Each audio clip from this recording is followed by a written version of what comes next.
Pa-like, share and subscribe naman po mga master. Kabanata 851. Wesley. Galit na galit si Michael nang marinig ang komento ni Wesley. Michael, natatakot ako na talagang nagkamali ka sa pamamagitan ng paghawak ng bagay sa ganitong paraan. Oo, mali si Emma na pinanganak siya noon but still, apo mo siya. Paano mo siya hahayaang mamuhay ng mag-isa sa labas at malabel bilang isang bastard ng iba? Naiwang nakatulala si Michael sa mukha ni Wesley na tulala. Kasabay nito, alam niya na ang mga Jones sa Chilshire ay nakakuha ng isang mataas na kamay sa pamamagitan ng pagtuturo sa pag-iral ni Levi. Sa tingin ko hahayaan mo ang bata na dumalo sa darating na hapunan ng anibersaryo. Bilang kahalili, maaari mo siyang patayin bago iyon at hindi ko alam ang tungkol sa kanya. Sinadya ito ni Wesley para i-provoke siya. Walang ibang pagpipilian si Michael kundi kilalanin ang pagkakakilanlan ni Levi. As his may apo, syempre dadalo siya sa anniversary dinner. Sa katunayan, gusto ko siyang tumira ng mag-isa sa labas para mas maging matigas siya at maging independent. Naunawaan niya na kung tumanggi siyang aminin ang katotohanan ng apo niya si Levi, agad itong isiwalat ni Wesley sa publiko sa pamamagitan ng media. Sa oras na mangyari ito, ang kanyang pamilya ay magdurusa ng matinding kahihiyan. Mabuti, aasahan kong makita ang bata doon. Tinapos ni Wesley ang tawag sa telepono na nasiyahan. Bang! Basag! Kaagad pagkatapos ng tawag sa telepono, binasag ni Michael ang kanyang telepono sa sahig at naputol ito. Levi, oh Levi, ang gulo mo, sisirain mo ang pamilya ko. Galit na nagmura si Michael. Ang natitirang bahagi ng kanyang pamilya ay nagalit nang malaman ang tungkol sa tawag sa telepono ni Wesley. Si Levi ay palaging isang tikang time bomb para sa aming pamilya. Ngayon, sisubog na siya kahit isang minuto at ibagsak tayo kasama niya. I'm sure the other branches will take the chance na ipahiya kami sa anniversary dinner dahil sa kanya. Kaya ba nating tiisin ang napakasamang sandali sa panahong iyon? Eksakto, masisira ng tuluyan ang pamilya namin dahil lang sa kanya. Ngayon, kahit na ang Diyos ng digmaan ay hindi makakaligtas sa atin at baka bigyan niya tayo ng kaunting isip dahil sa iskandalo. Kuwit, namumula sa galit ang mukha nilang lahat dahil agad na sumibol sa kanilang isipan ang labis na pagnanais na patayin si Levi. Naisip na nila kung ano ang magaganap sa anniversary dinner. Lahat ay sisirain ng bastard at ang Jones family sa Southampton ay gagawing katatawanan. Nagalit si Michael. Hindi ko talaga maisip kung paano nalaman ng mga nasa Chilshire ang pagkakakilanlan ni Levi. Lolo, sinabihan ako ng isa sa mga tauhan ko na may lihim na pagkikita si Levi kay Travis mula sa Chilshire kanina. I bet matagal na silang may ugnayan. Sabi ni Tyler. Dagdag pa niya, nagiging malinaw na sa akin ang mga bagay-bagay ngayon. Sigurado akong nakipag-ugnayan si Levi sa mga nasa Chilshire para sa kanilang tulong para makilala ng husto ang kanyang pagkakakilanlan bilang apo mo. Ang tuso niya. Ang bawat isa sa pamilya ay mukhang galit na galit dahil kay Levi. Sinabi ko sa inyong lahat na huwag maliitin si Levi bago pa ito. Sa ganitong paraan, hindi lamang siya makikilala ng maayos bilang tagapagmana ng aming pamilya, ngunit mas malamang na maganda rin ang pakikitungo namin sa kanya sa halip na ay bully siya sa proteksyon ng mga taga-Chilshire. Napabuntong hininga si Michael sa galit matapos ituro iyon. Lolo, ano ang dapat nating gawin ngayon? Isang malalim na tupi ang lumitaw sa noo ni Wales. Ang video na ito ay edited by Herban TV. Kabanata 852. Ano pa bang magagawa natin? Siyempre kailangan natin siyang ibalik. Kung hindi, gusto ba nating sabihin ng media sa lahat ng tao sa Erodia na mayroon akong apo sa labas? Malakas na sigaw ni Michael. Lolo, hindi namin siya yayain pabalik dahil isa lang siyang kalokohan na hindi katumbas ng aming pagsisikap. Ipinahayag ni na Wales at Tyler ang kanilang pag-aatubili na ibalik ni Levi. Hindi rin namin gagawin iyon. Ang natitirang bahagi ng pamilya ay tumanggi din na gawin ang gawain. Hayaan mo lang si Mia at ang kanyang pamilya na gawin iyon. Itinuro ng lahat ang kanilang mga daliri kay Mia at sa kanyang pamilya na may pinakamahinang salita sa pamilya. Mukhang maganda. Hindi nagtagal, naglakbay si Mia at ang kanyang pamilya sa South City para bisitahin si Levi. Levi, masaya ka na ba ngayon? Hinarap siya ng ama ni Mia na si Calvin Jones na may panunuya sa boses. Dahil kay Levi, iniiwasan sila ng iba pang pamilyang Jones sa Southampton. Lalong lumala ang mga bagay dahil ilalagay ni Levi sa kahihiyan ang buong pamilya. Bilang isa sa pamilyang Jones, galit ang tanging damdamin nila para kay Levi. Anong ibig mong sabihin? Nagtatakang tanong ni Levi sa kanya. Sinadya mong ibunyag ang iyong pagkakakilanlan sa mga nasa Cheshire para pilitin ang aking ama na kilalanin ka bilang kanyang apo, hindi ba? Lalong tumindi ang galit ni Calvin sa pagtataka sa mukha ni Levi dahil inaakala niyang inosente si Levi. Dapat kang matuwa dahil matagumpay mong naabot ang iyong layunin ngayon. My father is willing to acknowledge you as his apo and he sent us here to tell you about that, galit na bulalas ni Calvin. Haha. Tumawa si Levi. Baka gusto siyang kilalanin ni Michael ngunit hindi mutual ang intensyon. Ano ang impyerno ay tungkol sa lahat ng ito. Bumalik ka sa amin ngayon kung gusto mo o dapat kang magpakita sa anniversary dinner makalipas ang 5 araw. Tumahol si Calvin. Sige, sabihin mo kay Michael pupunta ako. Nakangiting tugon ni Levi. Dadalo siya sa kaganapan bilang bastard ng pamilya pati na rin ang God of War. Haha. Binigyan siya ni Calvin ng isang mapang-asar na tawa. Noong una, naisip niya na magkakaroon ng sapat na gulugad si Levi upang isuko ang pagkakakilanlan bilang isa sa mga Jones at tumanggap ng dumalo sa hapunan ng anibersaryo. Sa kanyang pagtataka, pumayag siyang pumunta doon ng ganoon kaga. Dahil doon, labis siyang hinamak ni Calvin. Levi, huwag mong masyadong seryosohin ang sinabi ng tatay ko. Masyado lang siyang nagmamalasakit sa imahe ng pamilya pero hindi niya sinasaktan. Lumapit si Mia para aliwin si Levi. Hindi ako naabala nito. Medyo nagustuhan ni Levi ang kanyang nakababatang kapatid na si Mia. Mia, anong sinasabi mo sa kanya? Bumalik ka na dito. Mas mabuting layuan mo siya sa hinaharap. Kahit na siya ay magiging isa sa atin sa palabas, dapat mong iwasan ang pagiging masyadong malapit sa kanya dahil ang dugo na dumadaloy sa kanya ay hindi kasing marangal tulad ng sa atin. Ilalagay mo ang sarili mo sa kahihiyan kapag nakita kang nakikipag-hangout sa kanya. Mahigpit na babala ni Calvin sa kanya.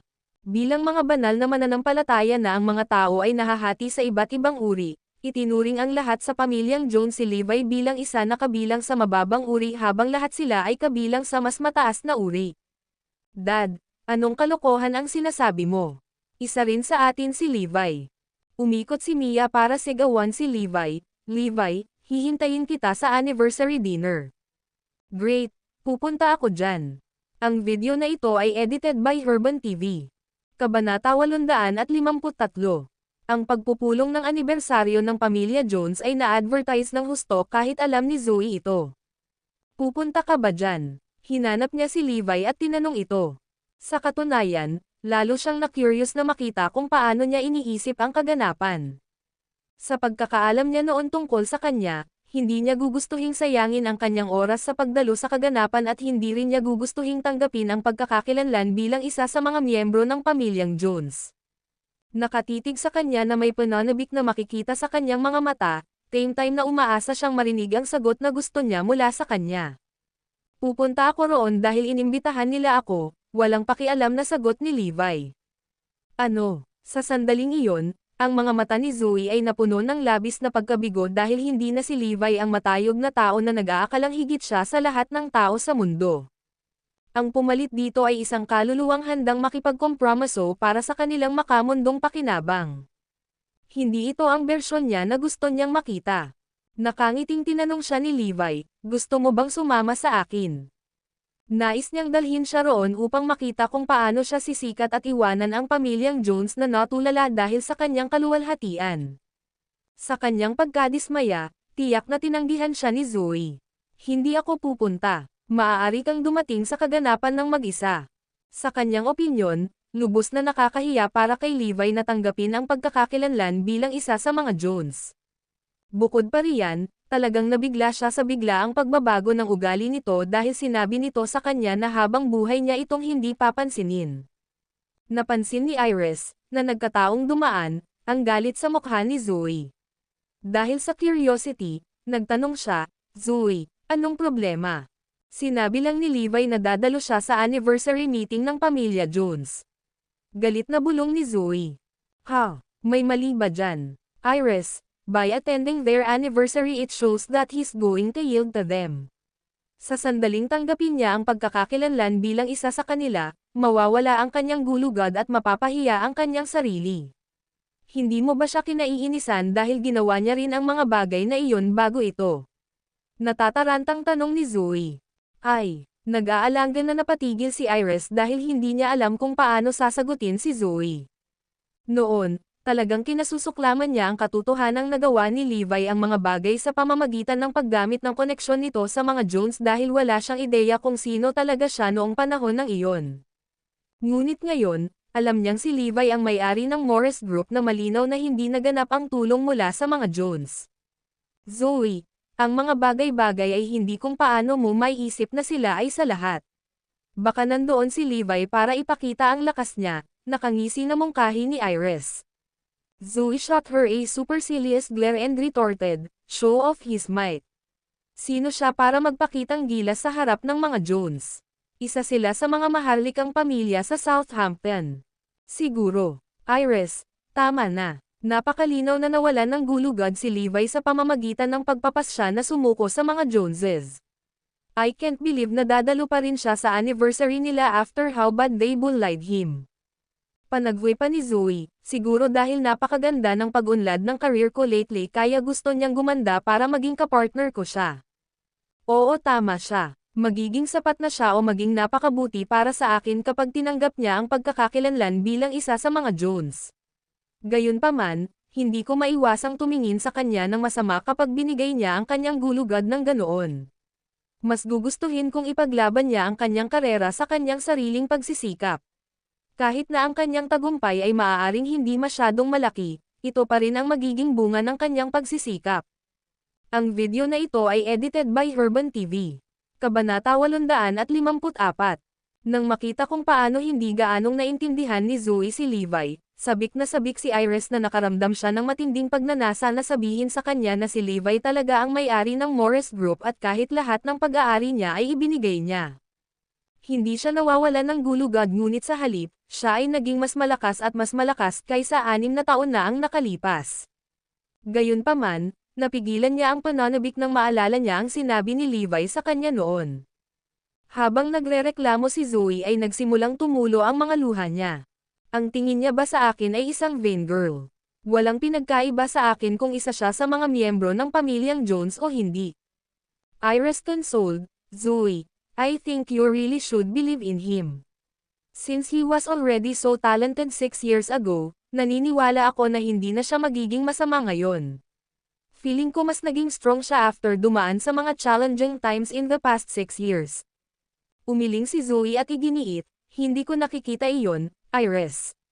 Wala akong makitang pag-asa sa kanya lalo na nang magsimula siyang makipag-interact sa mga Jones. Ginagamit niya ang kanyang koneksyon sa kanila para ayusin ang mga bagay-bagay ng napakadalas at unti-unti siyang mawawala ng ganang lumaban ng husto dahil masyado na siyang nakasanayan na gawin ang mga bagay sa madaling paraan. Nagmamadaling sinabi ni Iris, Zoe, please give him more time and I'm sure mapapatunayan niya ang talent niya sa lahat soon. Halimbawa, sa tingin ko ay papatunayan niya ito sa iyo sa seremonya ng kasal sa pamamagitan ng pagtiyak na alam ng lahat na ikaw ang pinakakagalang-galang na babae sa buong mundo. Maaari lamang niyang ihayag ang oras kung kailan darating ang isang pagbabago upang magkaroon ng pag-asa si Zoe sa mga bagay-bagay. Haha, isang matamis na ngiti ang isinalubong sa kanya ni Zoe. Malamang biro lang ang tingin niya sa sinabi niya. Agad namang iniba ni Zoe ang usapan nila sa pamamagitan ng pagtatanong kay Iris, nga pala, hindi mo pa sinasabi sa akin kung sino ang boss ng Morris Group. Sa tuwing susubukan kong tanungin ka, lagi mo akong binibigyan ng malabong sagot. Naninigas ang ekspresyon ni Iris nang marinig ang tanong nito. Kasalanan lahat ni Levi kung bakit siya nalagay sa ganitong kaguluhan. Kinailangan pa ba niyang pumunta ng ganito para lang mabunyag ang pagkatao niya kay Zoe? Nako, walang kwenta na sabihin sa iyo iyan dahil hindi mo naman siya kilala. Walang choice si Iris kundi sumagot ng ganoon. Parang hindi siya magandang lalaki kaya hindi ka interesado sa kanya. Sa labis na kaganhawahan ni Iris, nagpasya si Zoe na pagtawanan ito sa halip na ipilit. Sa isang kisap mata, dumating na ang araw ng anibersaryo ng pamilya Jones. Bilang venue ng kaganapan, ang lumang manor ng Joneses sa Southampton ay pinalamutian ng husto upang ang kaganapan ay isang masigla at masayang isa. Ang dalawang gilid ng kalsada patungo sa mansyon ay pinalamutian ng malalaking pulang parol at mga watawat ng pamilya na lumilipad kasabay ng hangin. Sa katunayan, sinabi na ang mga Jones ay nag-splurge ng napakalaking halaga na 2 bilyon sa paghahanda ng kaganapan. Madaling makita kung gaano kaganda at kahanga-hanga ang kaganapan. Sa araw bago ang kaganapan, nagmaneho si Mia para sunduin si Levi sa Southampton. Hindi nagtagal, bumalik siya sa Edinburgh Manor kasama niya. Ang isang board kung saan nakasulat ang dalawang malalaking salitang Holmes Family, ay nakakabit sa dingding sa itaas ng pangunahing pinto, binigyan nito ang lugar ng isang imperial at dominanteng aura. Iyon ang manor na tinitirhan ng maharlikang pamilya. Isang malaking tropa ng mga security officer ang nakatayo sa labas ng manor sa isang linya upang mapanatili ang kaligtasan ng lugar. Levi, dito na please. Tinuro ni Mia ang daan sa loob. Gayunpaman, nang papasok na si Levi sa manor, may narinig na boses, hindi ganoon kadali ang pumasok sa Edinburgh Manor. Ang video na ito ay edited by Herban TV. Kabanata 855. Ilang sandali matapos ang boses, lumabas sina Wallace, Calvin, Tyler at Wales. Sinamahan ng isang malaking entourage, lumitaw din si Michael na may hawak na tungkod na pinalamutian ng isang eskultura na hugis ulo ng dragon. Halos lahat ng direktang inapo ng pamilya ay naroon.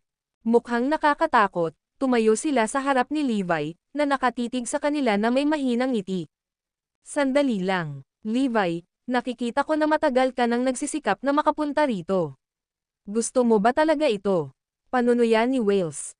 Sa wakas, matutupad mo na rin ang iyong pangarap pagkatapos ng mahabang panahon.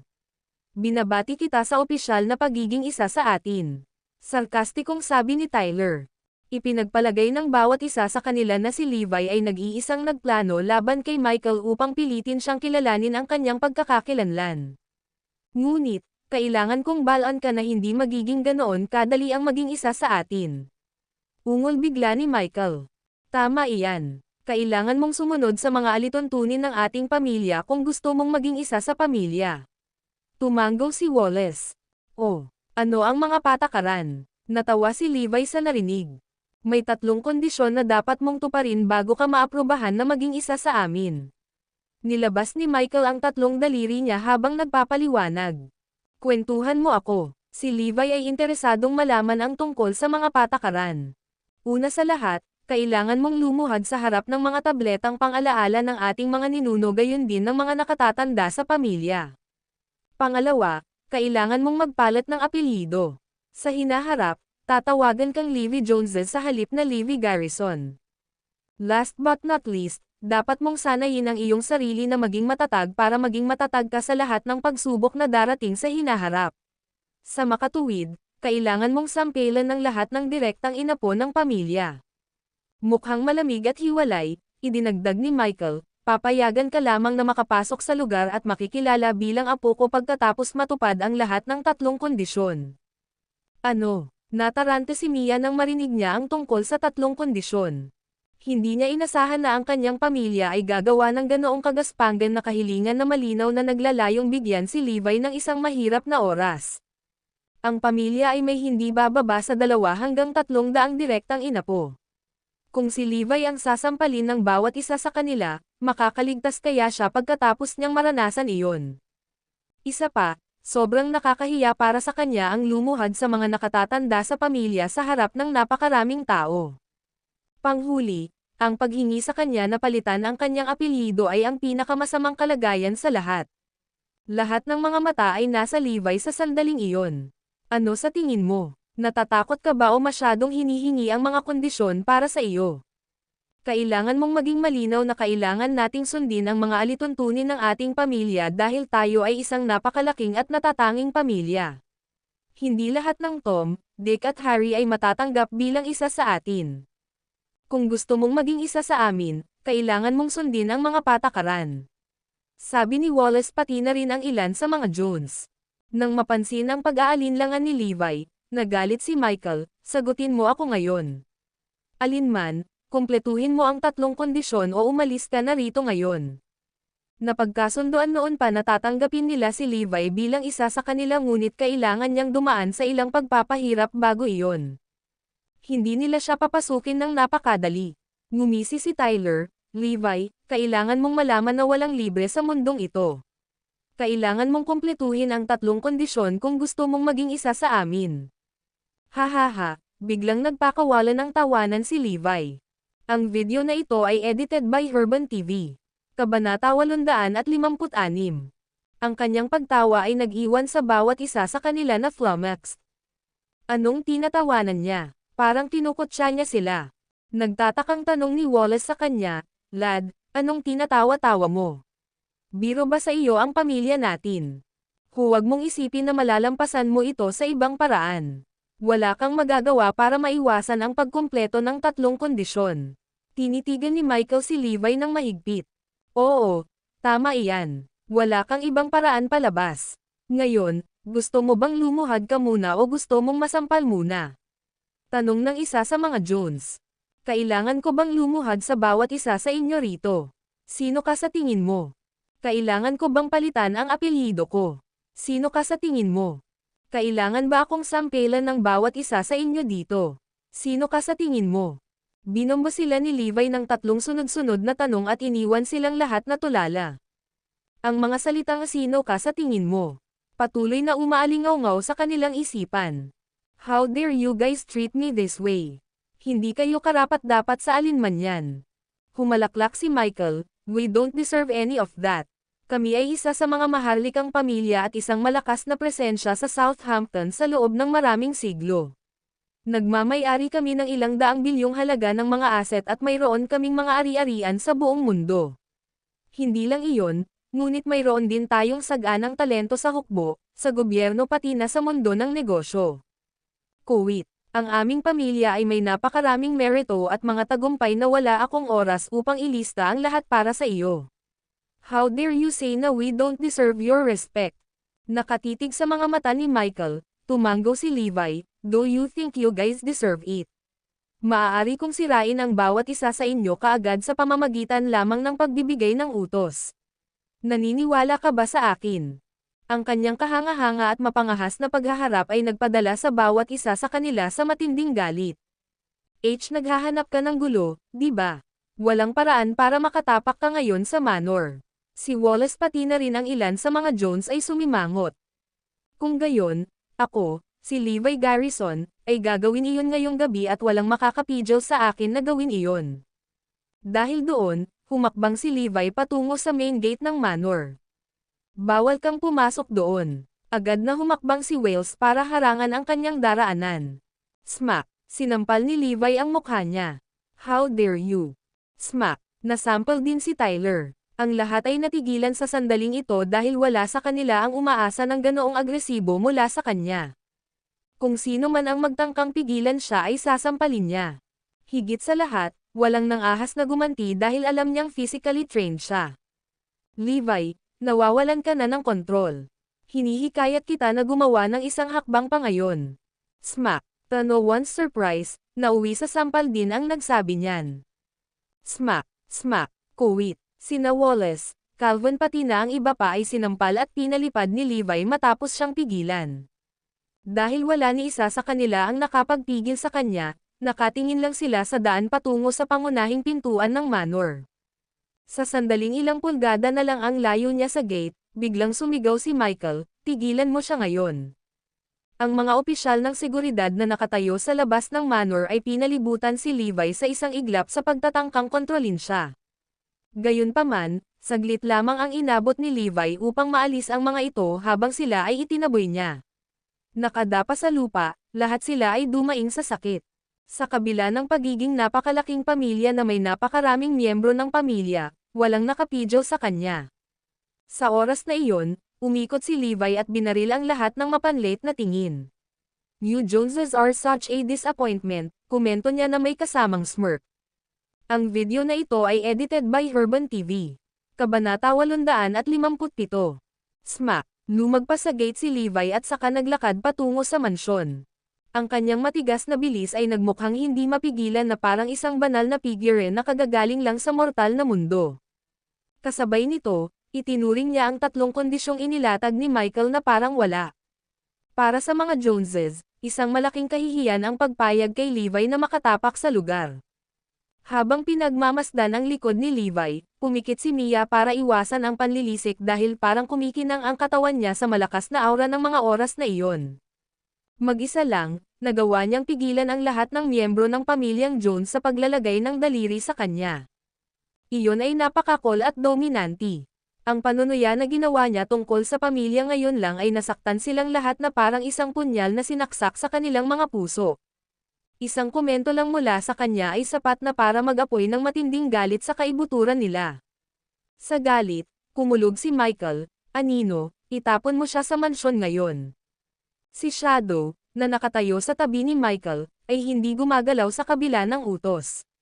Walang paraan na nang ahas siyang gawin ang utos ni Michael. Dahil si Levi ay ang Diyos ng digmaan, alam ni Shadow na hindi siya katugma para sa kanya. Pinagpawisan siya nang maisip niya ang araw na nalaman ni Levi na palihim niyang sinusubaybayan si Ezra. Bukod doon, alam din niyang maari siyang patayin ni Levi na kasing dali ng pagpatay ng langgam. Sa makatuwid, hindi siya naging pipi para salakayin siya. "Hoy, ano pa ang hinihintay mo? Sige at paalisan mo siya ngayon na." Nag-aalalang sigaw ni Michael nang mapansin niyang hindi gumagalaw si Shadow gaya ng sinabi. "Guro, ako." Ibinaba ni Shadow ang kanyang ulo upang itago ang kanyang takot. "Ano ang sinusubukan mong gawin, Shadow? Sinusuway mo ba ang utos ko o natatakot ka kay Levi?" Hinarap siya ni Michael. Ang tanong niya ay agad na nakakuha ng atensyon ng lahat. Natakot ba si Shadow kay Levi? Paano naging posible iyon? Sa pagkakataong iyon, lumagpas na sa gate si Levi at papasok na sana sa loob ng mansyon. Sumagot si Shadow, "Guro, sa palagay ko ay hindi natin dapat masyadong ipag-alala ito dahil magiging masama ito sa atin sa napakaraming tao sa paligid." Hindi napigilan ni Michael na magpakawala ng pagkadismaya. "Lolo, hayaan mo na lang muna siya.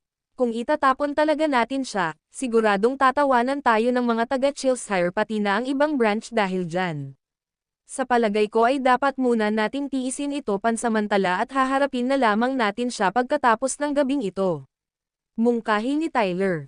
Mukhang iyon lang ang paraan para pumunta. Sa huli, nagpa siya ang mga Jones na gumawa ng kompromiso sa pamamagitan ng pagpayag kay Levi. Wala nang binanggit muli ang tatlong kondisyon dahil kung sino man ang gumawa niyan ay magiging katatawanan.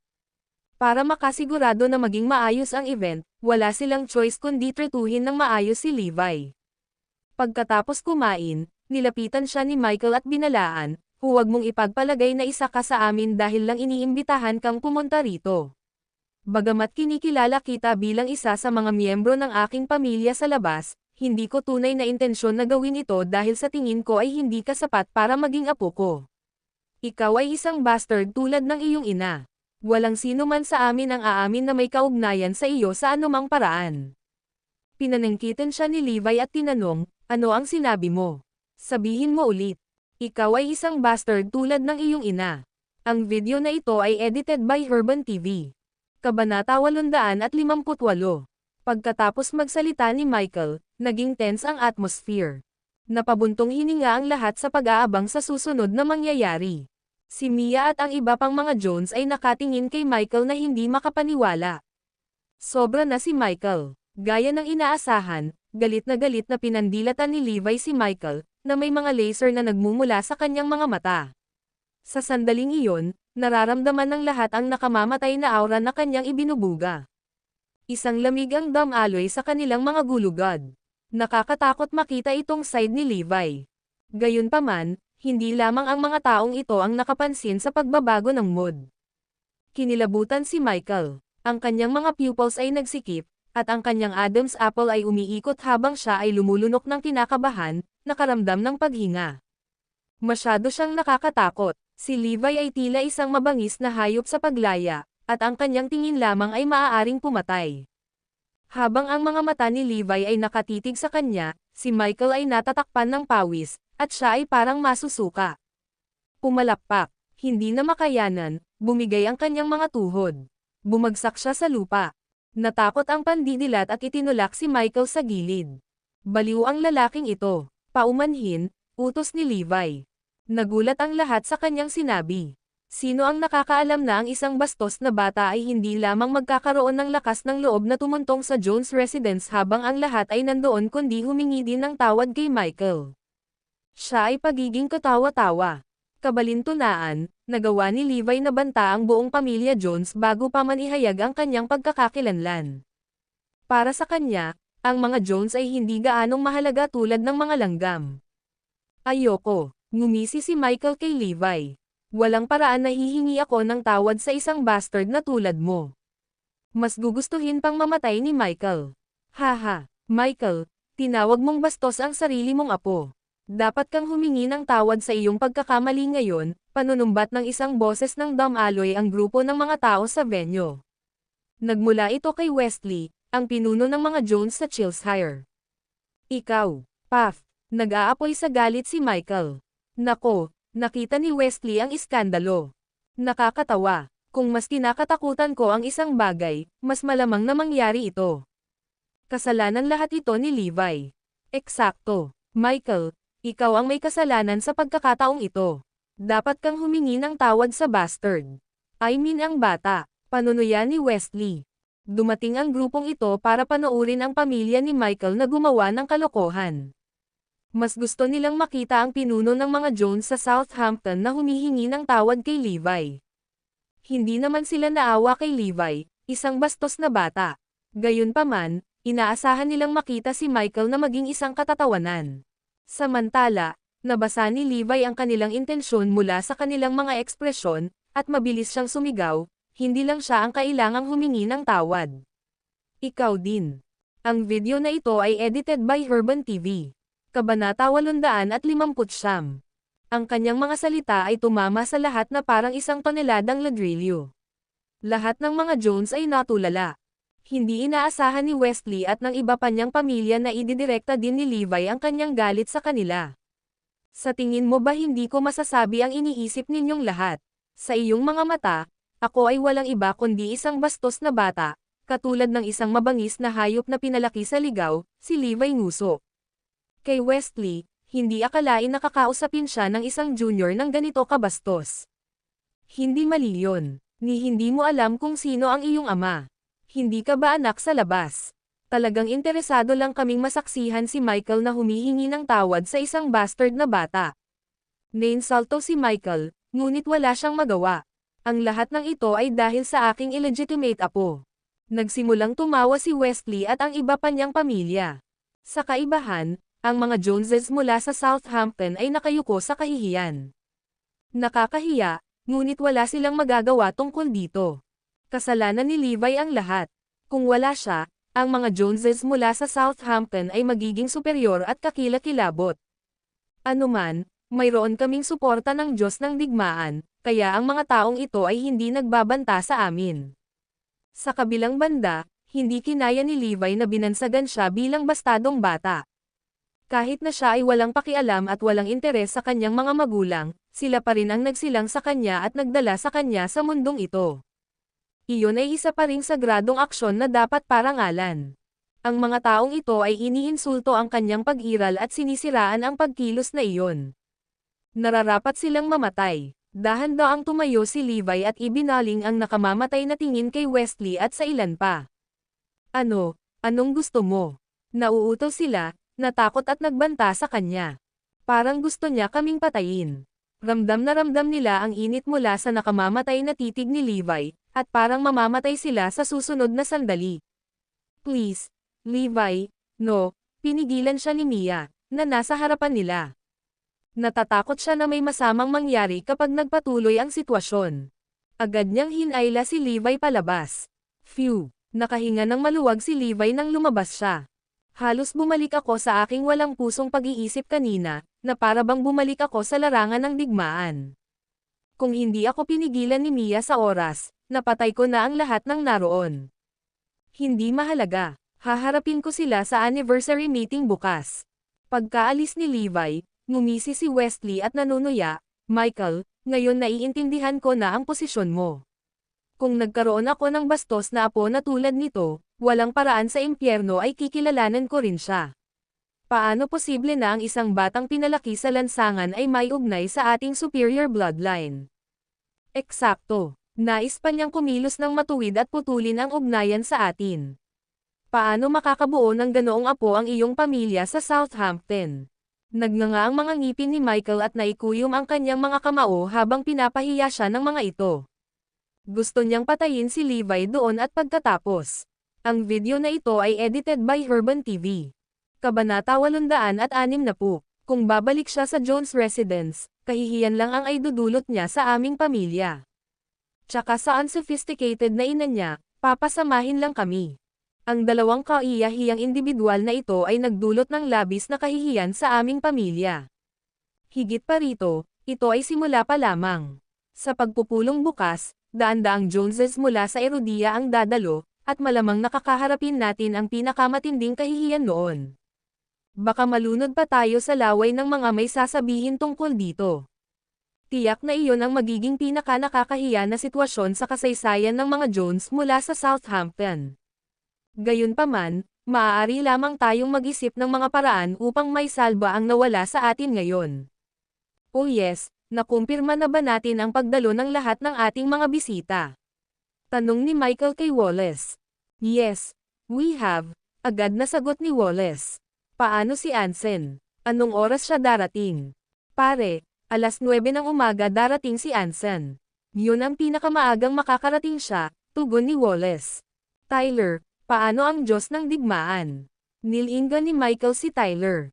Nagtanong ako, at si Mike, ang pinuno ng komandante, ay sumagot na ang Diyos ng digmaan ay nakarating sa Southampton. Ito ay isang sorpresa sa pamilya Jones. Kung ang Diyos ng digmaan ay dumating dito isang araw ng maaga, dapat niyang seryosohin ang kanilang pagpupulong sa anibersaryo. Sa wakas ay mapangiti na ang mga Jones. Kailangan nating ilihim ang kanyang pagdalo. Bukas na lang namin ihahayag para matikman ni Wesley at ng rest kung gaano kami kalakas, pagmamalaki ni Michael. With that said, nasaan na siya? May inayos ba tayo para sa kanya? Tuwang-tuwang sumagot si Tyler, sinabi niya na ayos lang at naroon siya bukas. Tapos na ayos na, lahat, maghanda para salubungin siya.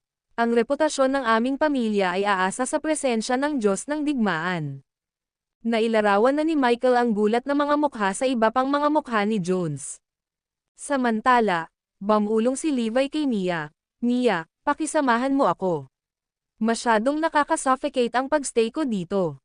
Natatakot siya na baka sumiklab ang intensyon niyang pumatay kung mananatili pa siya rito. Wala namang magandang may dudulot sa kanya kung pumatay siya ng tao. Well, coincidentally, I have a gathering with few other friends. Levi, pwede kang sumama. Oo naman. Tara na. Hindi nagtagal, nakarating sila sa isang marangyang restaurant na may live music. Mayroong ilang mga dayuhan na tumutugtog ng jazz, na nagtatakda ng medyo sentimental na mood. Mia, tumingin ka dito. May biglang sumigaw. Sa di kalayuan ay nakita nila ang isang grupo ng mga kabataang nakasuot ng formal na binubuo ng 3 lalaki at 2 babae. Sa kanilang hitsura, masasabi ng sino man na sila ay mga anak mayaman. Inakay ni Mia si Levi papunta sa table nila. Mia, akala ko wala kang oras para pumunta. Hindi ba kailangan mong maghanda para sa anniversary meeting bukas? Tanong ng isang babae. Kasabay nito, inis kanya si Levi mula ulo hanggang paa bago nagtanong, sino siya? Ngumiti si Mia at sumagot, hayaan mong ipakilala ko ang lahat sa kapatid kong pinsan, si Levi. Agad na tumawa ang isa sa mga lalaki, ikaw ba ang rumored bastard child ng Southampton? Ang video na ito ay edited by Urban TV. Kabanata 861. Aba, napabuntong hininga ang grupo matapos marinig iyon, at napatingin silang lahat sa nagsalita, si Kyle. Bakit lahat kayo nakatingin sa akin? Kumalat ang chismis na iyon sa buong Southampton. Ang sabi nila, si Levi ay isang bastos na bata na tanging ina lang, habang ang pagkakakilanlan ng kanyang ama ay nananatiling hindi kilala. Binansagan pa nga nila bilang kahihiyan ng pamilya Jones, diretsong pahayag ni Kyle. Boom! Malapit nang sumabog ang utak ni Mia. Naisip niya na ang pag-alis sa Jones residence ay may maitutulong kay Levi, ngunit nakakaalam na makakatagpo sila ng isang taong tumatawag din sa kanya bilang isang bastard child. Tinawag mo ba akong bastadong bata? Mahinahong tanong ni Levi. Oo, ginawa ko. Anong masama dun? Ngumisi si Kyle. Alam niyang mababa ang tingin ng mga Jones kay Levi at hindi makapaghintay na maalis siya. Dahil dito, hindi niya kailangang matakot na angkinan ito. At saka, kung tinuruan niya ng leksyon si Levi, malamang na magpasalamat ang mga Jones sa kanya. Naglakas loob akong ulitin mo ito. Malamig na hamon ni Levi. May bakas ng galit sa kanyang mga mata. Bastos kang bata na may inalang at walang ama. Masaya. Mayabang na tumingin si Kyle kay Levi, puno ng amusement ang titig nito. Maging ang mga kaibigan niya sa paligid niya ay hindi kinaya. Kyle, sumobra ka na. Kung tutuusin, kapatid siya ni Mia, hindi napigil ang sambat ng isa sa mga babae na si Zinnia. Mayabang na tumawa si Kyle. Well, hindi lang naman ako ang nagpapakalat nito. Sa Southampton, sino ang hindi nakakaalam na si Levi ay isang illegitimate child? Panipi. Sampal. Katatapos lang ni Kyle sa kanyang pangungusap nang bigyan siya ni Levi ng isang mahigpit na sampal sa kanyang mukha. Puff. Dahil sa impact ay umubo ng dugo si Kyle, kasama ang isang dosina ng kanyang mga ngipin. Hindi ka panipaniwala, walang inaasahan na gagawin iyon ni Levi. Isang sampal lang ang kinailangan niya para malaglag ang kanilang ngipin ni Kyle. Ikaw. Galit na sigaw ni Kyle nang makalipas ang ilang segundo ay bumalik ang kanyang katinoan. How dare you hit me? Kulang ng ilang ngipin, naging malabo ang kanyang pananalita. Gulat na napatingin siya kay Levi. Hindi lang ikaw ang tatamaan ko. Ang sino mang magbanggit nito o magmura sa akin, hahampasin ko ang bawat isa sa kanila hanggang sa tumahimik ang lahat. Bagamat ayos ang tunog ni Levi, madarama ng isa ang nangingibabaw na presensyang ipinalabas niya. Napailing si Kyle sa takot. Aking mga ngipin. Bulalas niya at nabaliw matapos makita ang mga sirang ngipin niyang nagkalat sa sahig. Tingnan mo. Maghihiganti ako sa iyo ngayon. Siya ay sumigaw. Alam na ang relasyon sa pagitan ni Levi at ng mga Jones ay hindi ang pinakamahusay, hindi siya natatakot na tanungin ng mga Jones. Kinailangan niyang makaganti kay Levi dahil sa pagtanggal ng kanyang ngipin. Kung matapang ka, maghihintay ka hanggang sa dalhin ko rito ang mga tauhan ko. Banta ni Kyle. Bagaman sinubukan siya ng iba na kumbansihin kung hindi man, wala itong silbi. Mia, I think kailangan mo nang umalis. Kung ipatawag ni Kyle ang mga subordinate niya, magkakaproblema ang kapatid mo. Pagmamakaawa ni Zinnia. Huwag kang mag-alala, hihintayin ko siya, putol ni Levi. Parurusahan ko ang lahat ng tumatawag sa akin na bastos na bata, at gagawin ko ito hanggang sa wala nang maglakas loob na magsalita tungkol dito. Malamig siyang umupo. Ang video na ito ay edited by Herban TV. Kabanata 862. Natigilan si Zinnia at ang isa pang babae. Napaka-assertive niya. Wala pa silang nakitang kasing bossy niya. Levi, alis na tayo. Hindi na kailangang magalit sa mga ganyang tao. Nag-aalala si Mia para kay Levi. Mia, hindi mo kailangang mag-alala. Kung hindi ko man lang kayanin ang isang brat na tulad niya, hindi ako tumutupad sa pangalan ko. Nagkibit balikat si Levi at nagsalin pa ng isang baso ng alak. Mukha siyang hindi naapektuhan, na para bang walang pakialam sa kanya ang sitwasyon. Nagniningning sa paghanga sina Zinnia at Alice habang nakatingin sa kanya. Si Levi ay kaakit-akit at kaakit-akit. Dahil malamang na hindi papasok ang mga Jones para tulungan siya, inaasahan ni Zinnia at Alice na panoorin siyang makitungo kay Kyle. Hindi nagtagal ay dinala ni Kyle ang isang malaking grupo ng kanyang mga nasasakupan, na sumugod upang palibutan si Levi. Dumudugo pa rin ang gilajad ni Kyle at pumipintig sa sakit. Inanunsyo niya, bagay talaga kayo. Hindi ako makapaniwala na nandito ka pa. Well, dahil nabalian mo ang aking ngipin, kailangan mong magbayad. Gusto ko ring itumba lahat ng ngipin mo. Pagkatapos, bubunutin ko ang lahat ng iyong mga kuko sa iyong mga kamay at paa hanggang sa magmakaawa ka. Sa galit, tumingin siya kay Levi. Pagkatapos, nagmura siya, ikaw ay madungis na bata. Boom! Basag. Sa sumunod na sandali, Kinuha ni Levi ang bote ng alak at binasag sa ulo ni Kyle. Bumulwak ang dugo, at halos himatayan si Kyle. Sa parehong panahon, isa pang pagtitipon ang nagaganap sa ikalawang palapag. Lahat sila ay mukhang kakaiba. Ang ilan ay may mga benda sa kanilang mga binti, at ang ilan ay may mga benda sa kanilang mga braso. Sila ang Prince Gang mula sa Southampton at ang kanilang pinuno, si Jeren Gould. Naaga ng atensyon nila ang kalabog ng bote ng alak. "Oh, tingnan mo kung anong nangyayari," utos ni Jeren. Napatingin ang lahat sa kaguluhan. Si Kyle ang nagsisikap na turuan ang isang tao ng leksyon, may nagulat. Napasulyap si Jeren sa eksena at nakita ang isang pamilyar na figure. Agad namang nanlaki ang mga mata niya at napatayo. Iyon ang pinuno ng Southampton, si Levi Garrison. Nagulat si Jeren. Namulat ang lahat, siya talaga si Levi, leader nila. Ano ba? Naglalaro ng apoy si Kyle. Lahat ay galit na tumayo at sumugod sa kanila. Matapos matamaan ng bote, hindi makapaniwala at galit na tumingin si Kyle kay Levi. "Dapat kang mamatay. Kayong lahat, gusto kong patayin ninyo siya. Sasagutin ko ang lahat ng kahihinatnan." Siya screeched tulad ng isang halimaw, galit na galit. Ang video na ito ay edited by Urban TV. Kabanata 863. Basag. Lumapit ang isa pang lalaki at binasag ang isa pang bote ng alak sa ulo ni Kyle. Tumalsik ang dugo sa lahat ng dako, at may mga bubog na nagkalat sa sahig. Palibhasay malupit na inatake sa parehong lugar, si Kyle ay naging disoriented.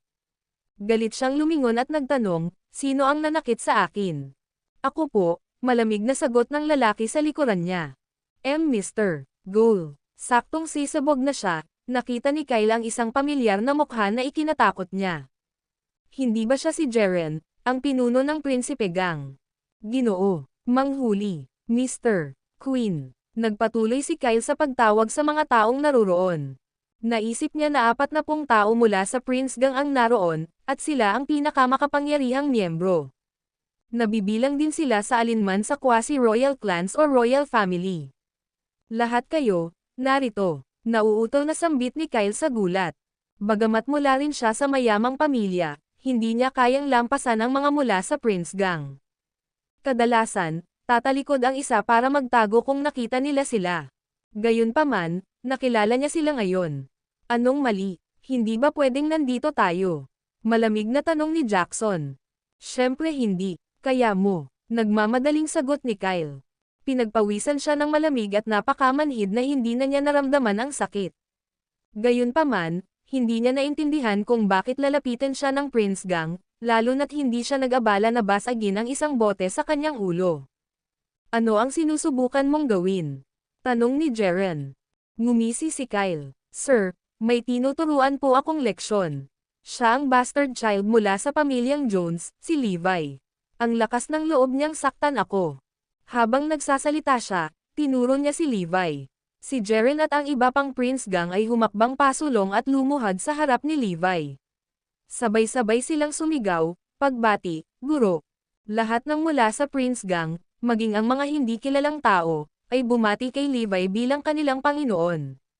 Nakakaalarma ang sitwasyon. Natarante silang lahat sina Zinnia, Alice, Mia at Kyle. Ano ang nangyayari? Paano naging master ng Prince Gang ang bastard child mula sa pamilya Jones? Nanaginip ba tayo? Napaawang ang bibig ni Mia habang sinusubukang dugtungan ang lahat. Hindi nakakagulat na si Levi ay nangahas na hamanin ang mga Jones. Ito ay dahil may kakayahan siyang gawin ito. Kahit ang Prince Gang ay tinatawag siyang master. Sa kabilang banda, tumanggi si Kyle na bilhin ito. Akala niya ay nagkakamali si Jeren at ang iba pa. "Sir, ano pong nangyayari sa inyong lahat? Isa siyang illegitimate child mula sa pamilya Jones. Bakit mo siya tinatawag na master? Napagkamalan mo ba siyang iba?" tanong ni Kyle habang nanlalaki ang mga mata. Agad siyang tinapunan ni Jeren ng matalim na titig. Bang! Pinalipad niya si Kyle gamit ang isang sipa. Ang video na ito ay edited by Urban TV. Kabanata 864. Boom! Boom! Boom! Nabangga si Kyle sa ilang mesa bago siya bumagsak sa lupa. Napuno ng dugo ang bibig niya, at parang mamatay siya sa sipa ni Jeren. Papatayin ko ang iyong buong pamilya kung tatawagan mong bastos na bata ang aming Panginoon, itingal ni Jaren. Oo, sasagutin ng Prince Gang ang sino mang may masamang sasabihin tungkol sa ating Panginoon. Isa-isang tumunog ang iba pang miyembro. Boom! Ang maikling ilang pangungusap ay nagulat sa lahat sa restaurant. Pinagtibay nila ang pagkakakilanlan ni Levi bilang pinuno ng Prinsipe Gang. Bakit paano? Bumagsak sa lupa, nagpumiglas si Kyle na bumangon. Malapit na siyang mabaliw sa kaalaman. Truth to be told, hindi lang siya ang master ng Prince Gang kundi ang pinuno din ng daang kilalang pamilya sa Southampton. Matalas na parang kutsilyo ang sinabi ni Jaren, at nagulat muli ang lahat. Nanginginig sa takot, napaluhod din ang mga nasasakupan ni Kyle. Sinabi ko sa kanya na matatalo ko ang lahat ng tumatawag sa akin na isang bastard child, at gagawin ko ito sa buong Southampton hanggang sa walang sino mang maglakas loob na banggitin ito muli, mahinahong sabi ni Levi. Naiintindihan. Gagawin ko agad. Hahanapin ko ang lahat ng nangahas na magsalita ng masama tungkol sa iyo, at isa-isa kong sasalubungin sila. Si Kyle naman, tapos na ang pamilya mo. Natural, tinawag ni Jaren ang mga shot. Ilang saglit pa ay pinalayas na nila si Kyle at ang kanyang mga subordinate sa restaurant, at tuluyan na itong tumahimik. Huwag kang mag-alala, maaari mong ipagpatuloy ang iyong gabi. Sa wakas ay napapabayaan na ng lahat ang kanilang mga bantay pagkatapos magsalita ni Levi. Gulat na napatingin sa kanya sina Zinnia at Alice. Mukha siyang gentleman, pero halimaw sa loob. How charming. Palihim nilang tinanong si Mia, may asawa na ba si Levi? Hindi pa, pero malapit na siya. Dahil hindi siya kasal, nangangahulugan ito na mayroon pa kaming pagkakataon. Noong gabing iyon, tinanggihan ni Levi ang imbitasyon ng dalawang babae sa kanilang mga tahanan at bumalik sa Jones residence kasama si Mia. Natapos na ng mag-asawang Jones ang paghahanda at handa na sila para sa pagsisimula ng pulong ng anibersaryo. Lahat ay hindi nasisiyahan sa pagbabalik ni Levi. Levi, bakit ka lumabas? Hindi mo ba alam na kilala ka ng buong Southampton bilang anak na bastos? Masisira ang reputasyon ng pamilya ko dahil sa iyo. Ungol ni Tyler. Sa ngayon, alam ng lahat sa Southampton na si Michael ay may iligal na apo. Ang balita ay kumakalat na parang apoy, at lahat ay kinukutya ang mga Jones. Ang lahat ng ito ay dahil sa presensya ni Levi. Sa makatuwid, ang mga Jones ay galit na galit sa kanya at gusto siyang mawala sa paningin. Naisipan pa nilang patayin siya. Nagkomento si Michael, dahil bahagi ka ng mga Jones, maglalagay ako ng panuntunan para sa iyo, Levi. Ikukulong kita sa Jones residence magpakailanman. Mula ngayon, hindi ka na makakaalis sa lugar na ito. Ang video na ito ay edited by Herban TV. Kabanata 865. Hindi na niya kayang pabayaan si Levi na gumala dahil alam ng lahat sa Southampton na isa ng bastard si Levi. Hanggat malaya siyang makagalaw, mananatili siyang isang kahihiyan sa pamilya Jones na nais nilang iwasan.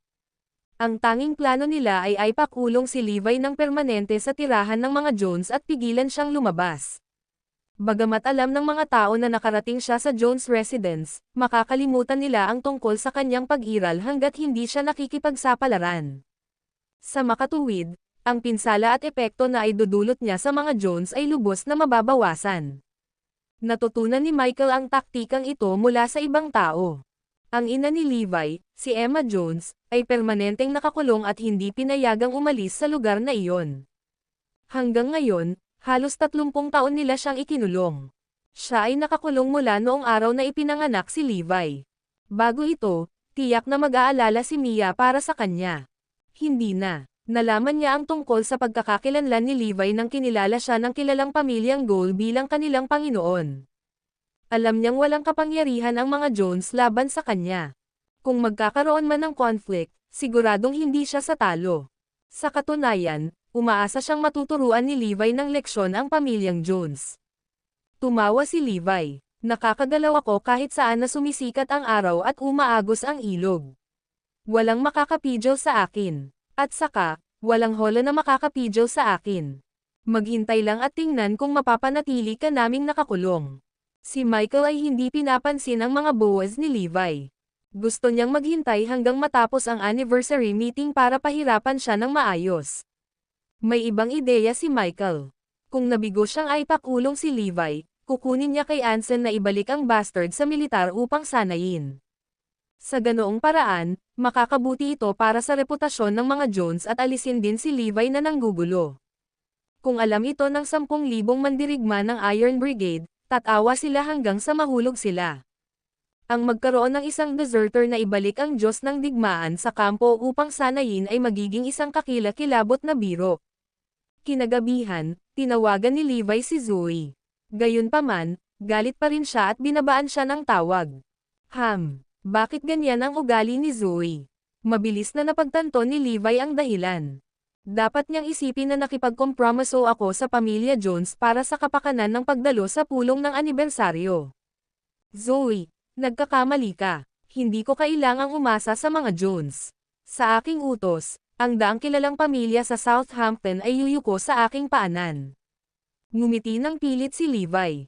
Hindi sila nag-usap buong gabi. Kinabukasan, nagsimula ang pagpupulong ng anibersaryo ng pamilya Jones na ginanap 1 beses bawat dekada. Maagang dumating sina Levi at ang mga Jones sa tahanan ng mga ninuno ng pamilya Jones. Ang mga miyembro ng pamilya mula sa buong Erudia at maging ang mga mula sa ibang bansa ay naroroon. Magsisimula na ang anniversary meeting. Ang video na ito ay edited by Herban TV. Kabanata 866. Mamaya, huwag kang magbabaril sa bibig mo. Mas mabuting manatili ka sa sulok na ito at tumahimik. Kusa namang lumapit si Michael para paalalahanan siya. Dahil hindi niya maitago ang relasyon nila ni Levi, wala siyang choice kundi kilalanin siya. Iyon lang ang magagawa ni Michael para pigilan siya sa kahihiyan ng ibang mga Jones. Ang looban sa loob ng kanilang ancestral home ay sapat na malaki upang mapaglagyan ng 1,000 tao. Kaya, ang mga kinatawan mula sa mga pamilyang Jones na nakabase sa buong mundo ay natipon doon. May upuan sa ancestral hall na nakalaan para sa ulo ng pamilya. Nakaupo dito ang isang matandang may puting buhok. Kasing payat siya ng patpat at para siyang mahuhulog anumang oras na umihip ang hangin. Gayunpaman, ang kanyang mga mata ay kumikinang sa enerhiya, at siya ay nasa mataas na espiritu. Naglabas siya ng nakakatakot na aura. Siya si Joey Jones. Sa 123 taong gulang, siya ang pinakamatandang miyembro ng pamilya sa Erudia. Siya ang pinakamatandang miyembro ng Jones diasporic na pamilya at may awtoridad sa lahat ng individual na pamilyang Jones. May 4 pang upuan sa bawat gilid ng kanyang upuan kung saan nakaupo sina Michael, Wesley, at iba pa. Sila ang mga pinuno ng 8 pinakamakapangyarihang pamilyang Jones. Inilagay nila ang natitirang libong kalahok ayon sa kanilang seniority. Kasama nila si Levi, ngunit walang nakakakita sa kanya dahil inilagay siya sa isang liblib na sulok. Nakaupo sa upuan at hawak ang kanyang tungkod, napabulalas si Joey. Napakagandang tanawin. Lahat ng mga inapo natin ay malalakas at may kakayahan. Sa loob ng Erudia, kakaunti ang mas malakas kaysa sa pamilya Jones mismo. Mahusay ang ginawa ni na Michael at Wesley. Sa loob ng 10 taon, itinaas nila ang kanilang mga pamilya mula sa mala royal na mga angkan tungo sa mga maharlikang pamilya. May 8 iba pang kilalang pamilya na itinaas sa quasi-royal clan status. Ako ay humanga. Salamat sa mga papuri mo, Ama. Hangad namin ang iyong mahaba at masaganang buhay. Gayon din, hangad namin ang walang hanggang kaluwalhatian sa mga pamilyang Jones diasporic. Parehong tumayo sina Michael at Wesley para batiin ang lahat. Sabay-sabay na sinabi ng mga tao, inaasahan namin ang iyong mahaba at masaganang buhay. Gayon din, hangad namin ang walang hanggang kaluwalhatian sa mga pamilyang Jones diasporic. Nakangiting sagot ni Joey, sa susunod, bakit hindi mo sabihin sa amin isa-isa kung ano ang narating mo sa nakalipas na 10 taon? Ang mga nagawa ni na Michael at Wesley ay isang liga na higit sa lahat. Hindi napigilan ni Joey na purihin sila. Gayunpaman, ipinaliwanag ni Wesley na may pagbibitiw, Joey, ang pamilyang Cheshire Jones ay may ilang pinagsisisihan. Narating na natin ang rurok ng mundo ng negosyo, ngunit walang sino man sa ating pamilya ang mahusay sa gobyerno o hukbo. Ang aking anak, si Franklin, ay hindi nagpakita na siya ay katangi tangi dahil siya ay isang ordinaryong pinuno ng gobyerno. Samantalang ang apo kong si Aiden ay koronel lamang sa hukbo na walang dapat ipagsigawan. Para sa aking kapatid na lalaki, si Xavier Jones, siya ay isang pangalawang tier na pinuno lamang sa Cheshire ngunit mapopromote sa isang pinuno ng unang antas sa susunod na taon. Napasinghap ang lahat sa pagkamangha sa kung gaano kalakas ang pamilya Jones ng sangay ng Cheshire. Napakahanga sa kanila na magkaroon ng maimpluwensyang mga miyembro sa negosyo, gobyerno, at hukbo.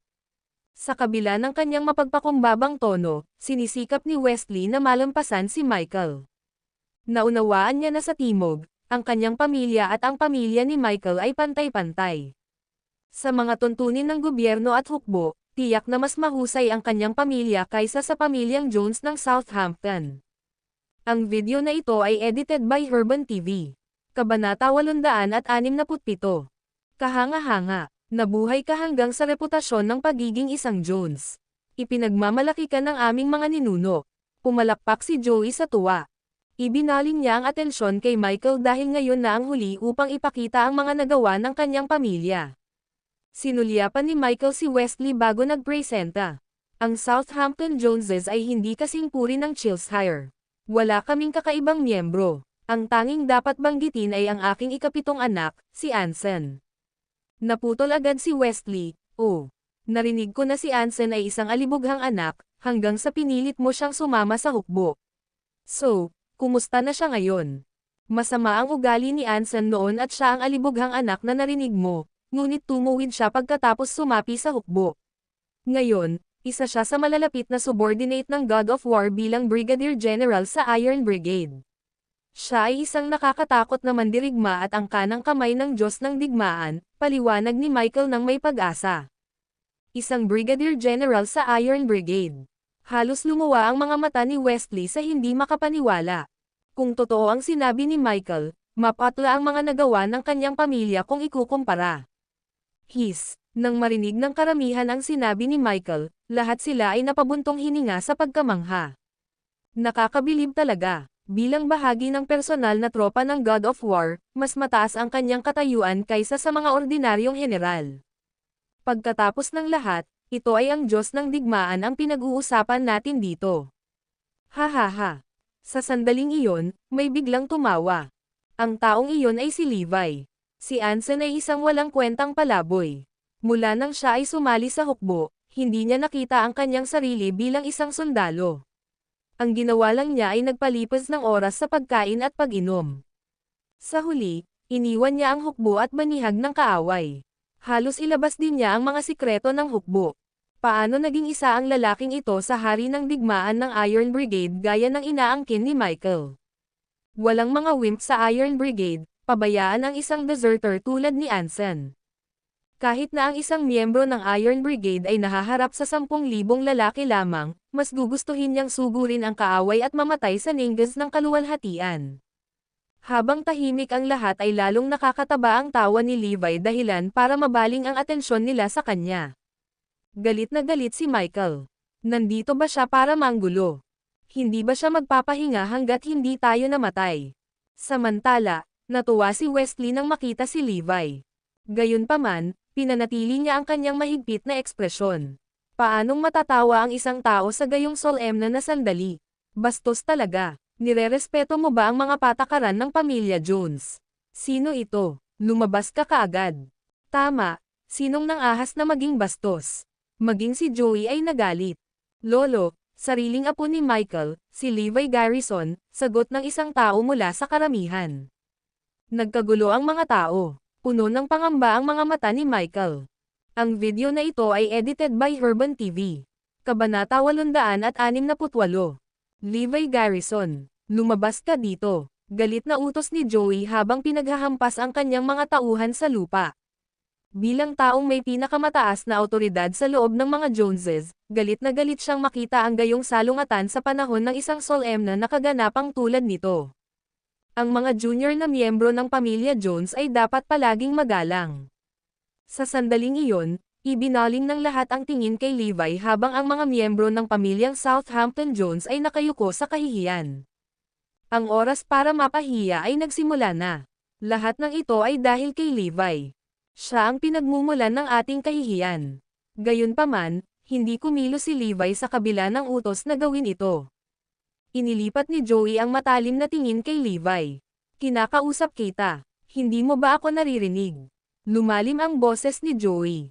Gayunpaman, hindi siya pinansin ni Levi dahil hindi niya kinikilala na kamag-anak siya sa pamilyang Jones. Gaano man kalaki ang awtoridad ni Joey bilang patriarch ng pamilyang Jones, wala siyang kapangyarihan kay Levi. Galit na galit si Joey kay Levi dahil hindi na naman siya pinansin. Kasabay nito, si Michael at ang iba pa ay parehong nagalit.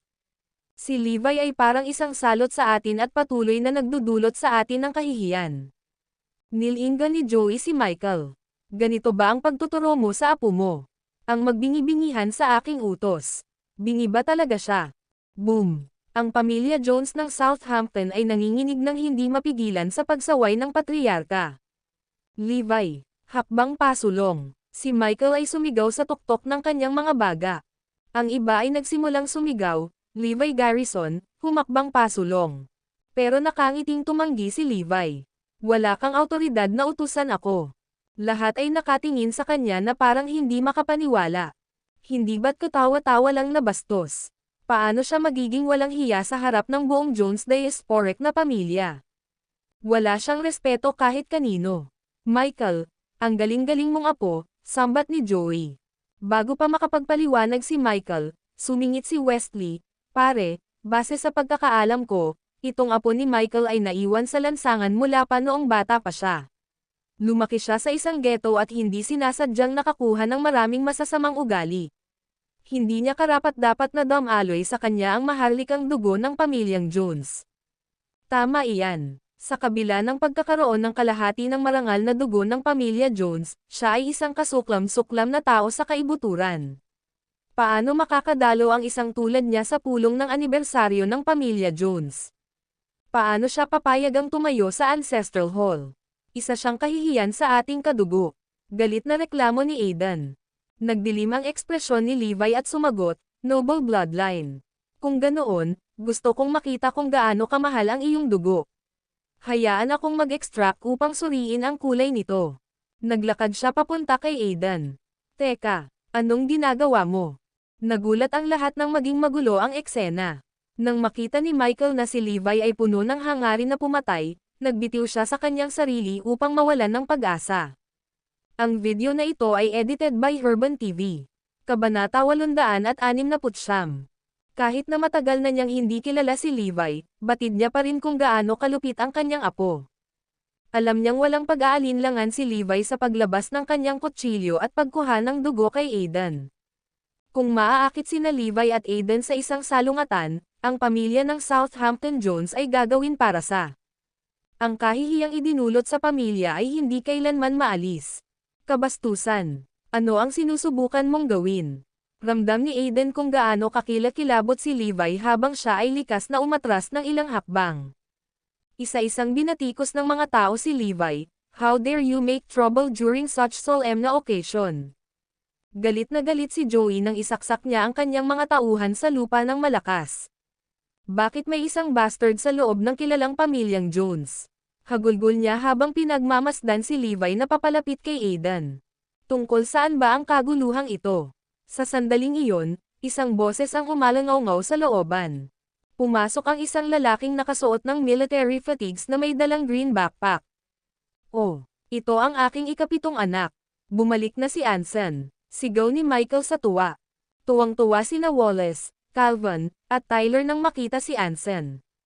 Nagbalik ang pagmamalaki ng pamilya Jones. Siya ay isang tunay na hari ng digmaan. Miyembro rin siya ng Iron Brigade sa ilalim ng God of War. Nakatuon ang atensyon ng lahat kay Anson. Papa, bumalik ako, bulalas ni Anson. Magiliw na niyakap ni Michael ang anak habang pinagmamasdan ito mula ulo hanggang paa. Pinili mo ang tamang oras para bumalik. Oh, anak, may mali ba sa uniform mo? Naguguluhan na tanong ni Michael. Napansin niyang walang anumang karatula ng militar sa uniforme ni Anson. Wala na ang armband at shoulder rank niya. Maging ang kanyang serial number at lahat ng iba pang insignia ay naiwang walang laman. Bilang isang deserter na halos naglabas ng mga lihim ng hukbo sa kalaban, siya ay hinubere ng lahat, walang naiwan sa kanyang uniforme. Nakatitig sa kanyang walang laman na uniforme, nagulat si Michael at ang lahat. Sa isip-isip nila, nakasuot daw si Anson ng uniforme ng isang brigadier general na may nag-iisang bituin sa balikat. Gayunpaman, hindi sila nakakita ng anumang bagay doon ay nabigo sa kanila.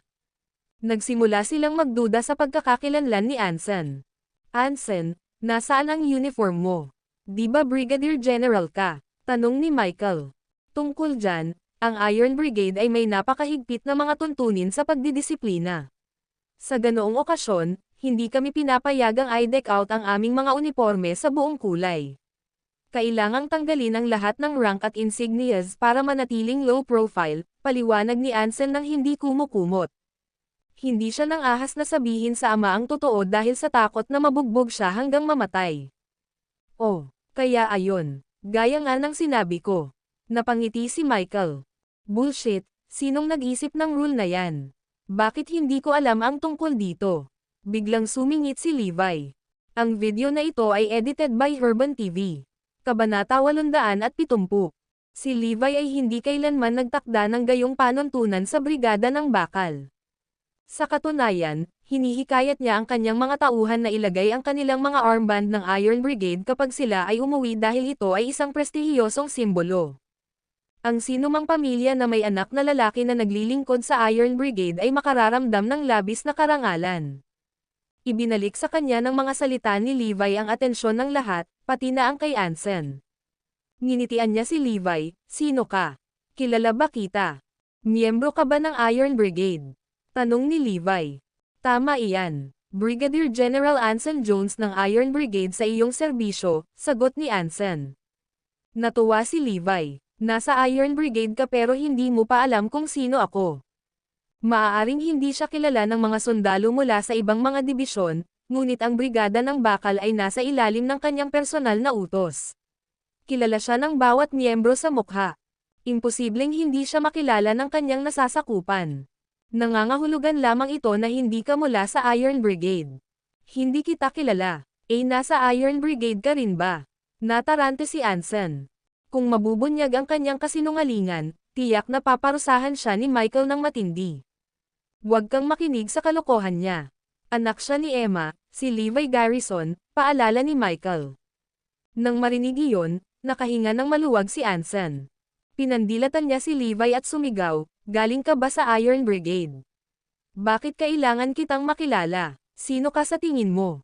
Sumagot si Levi na may nakakaalam ng ngiti, kung talagang taga-Iron Brigade ka, tiyak na malalaman mo kung sino ako. Tay, ang taong ito ba ay bastos at walang respeto sa lahat ng matatanda dito? Tinitigan ni Anson ng mga punyal si Levi. Huwag mo na lang siyang pansinin. Pumunta ka rito para batiin ang patriarch. Sumunod si Anson sa ama at lumapit kay Joey. Lolo, karangalan kong makilala ka. Tumayo si Joey at emosyonal na tumingin kay Anson. Ang mga pamilyang Jones Diasporic sa wakas ay may mga miyembro na nagdudulot ng pagkilala sa pamilya. Paano kung ang isa ay napakayaman o kung ang kayamanan ng isang tao ay karibal sa mga bansa? Mapatla ito kung ihahambing sa iyong naabot. Ikaw ang kamay ng God of War at isang sikat na general ng Iron Brigade, ako ay lubos na ipinagmamalaki sa iyo. Tuwang-tuwa ang pamilya Southampton Jones nang marinig iyon. Ang kilalanin ng Grandmaster sa harap ng mga pamilyang Jones Diasporic ay ipinakikita na ang karangalan at inggit ng ibang pamilya. Dahil dito, nagdilim ang mukha ni Wesley. Halika, bigyan mo ng upuan si Anson, utos ni Joey. Maliban sa pinuno ng mga kilalang pamilyang Jones, walang sino man ang pinayagang maupo sa harapan. Sa pag-anyaya kay Anson na maupo, ipinakita ni Joey kung gaano niya pinahahalagahan ang tagumpay ni Anson. Inayos ni Michael ang dalawang upuan na dadalhin. Isa para kay Anson habang ang isa ay para sa isang panauhin ng pinakamataas na karangalan, ang Diyos ng digmaan mismo. Nang makita ni Levi ang bakanteng upuan, nakangiti siyang nagkomento, mukhang alam ng pamilya Jones kung ano ang makabubuti sa kanila sa pamamagitan ng pagpapareserba ng upuan para sa akin. Pagkasabi pa lang niya ay umupo na siya sa upuan niya.